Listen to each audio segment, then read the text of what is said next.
going to take you for a ride in this bus on the British Columbia Ferry.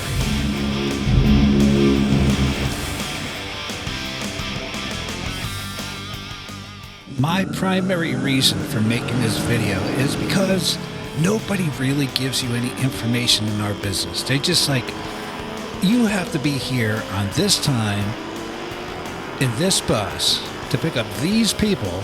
Hurry up and don't screw up.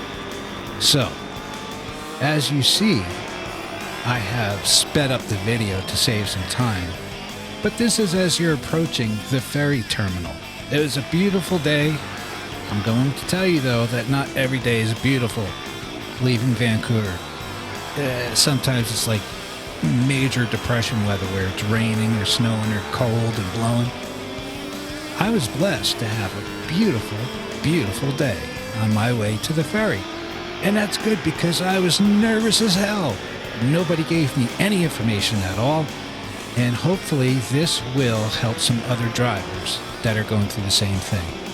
As you approach the ferry terminal, you're going to come to these toll booths. You're going to go to the one, I think there are 3 or 4 separate ferries that you can choose from.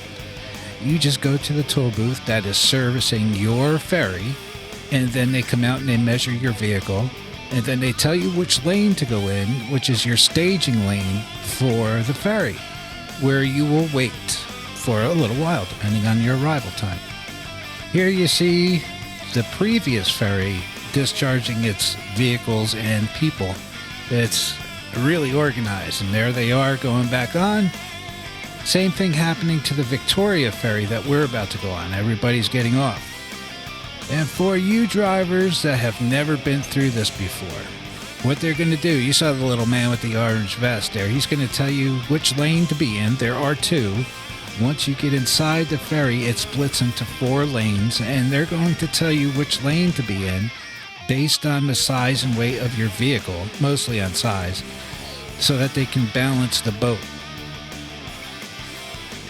There's plenty of clearance. You don't have to worry about clearance. It's way higher than your bus or your tractor trailer.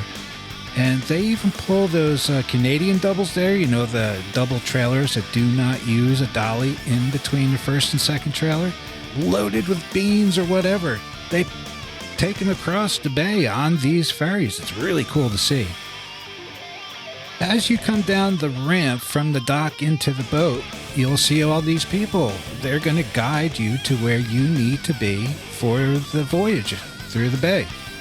They're all very nice, very helpful. They don't want to see you screw up, so they're going to make sure that you get to where you need to be and help balance the ship. And there I am, all tucked in with the other bus right up there behind me. This is one of the many gauges that the floor crew use to help balance the vessel as everybody's loading on. I've always had an affection for any kind of vessel. This one just happens to be a ferry, the Spirit of Vancouver Island. Of course, I'm going to go find the mechanical drawings or whatever, the layout of the ship, because I like to nerd out on that kind of stuff. Once you get on board, you can go get yourself a coffee. They have a restaurant upstairs where you can sit down and eat, or you can have, there's a cafe-style restaurant as well, but I went to this one. Seascapes offers a lot of options depending on your mood or your flavors.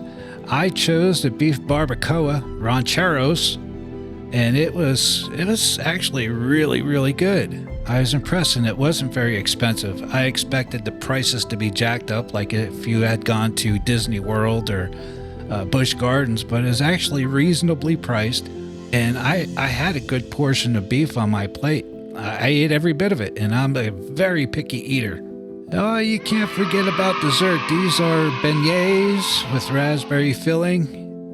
And again, I'm a picky eater, and I ate every single one of these, including the raspberries, which I'm not a huge fan of, but they're awesome. Now I'm a fan. Who would have known? That not every day that you take this voyage is going to be as good as the day that I was blessed with when I had mine. Actually, I had 2 because I had to come back, right? I was blessed with an awesome day. And the voyage was pretty cool. I enjoyed how this vessel does 19.6 knots. It seems kind of fast for a big vessel like that, but it's actually pretty cool, especially when you're like power sliding through the islands. Yeah, I really enjoyed that. I was nerding out on it. But look at the views I had this day. It was gorgeous. I'm actually kind of jealous of people that live here, but you know, it gets cold and miserable, and I enjoy the weather in Florida. So the captain is aligning the vessel with the dock plate, and then we're going to disembark. By this time, all of us are called back to our vehicles, usually about 15 or maybe 10 minutes before we get to the dock plate and tie up. We get in our vehicles, we get them fired up, and then we drive the rest of the way into Victoria. And to go back to Vancouver is just a reverse process of this. It wasn't scary at all. I just wish I had a little bit of information before I'd gone there, but none of my entertainer coach driving buddies have ever been through this that I've known. And anyway, here you go. That way you know what to expect when you do it as well. Hey, thanks for watching. This is the very first voyage that this coach has ever been on. It's a brand spanking new Prevost entertainer coach, and it has now been broken in on the high seas. See you next time. Bye.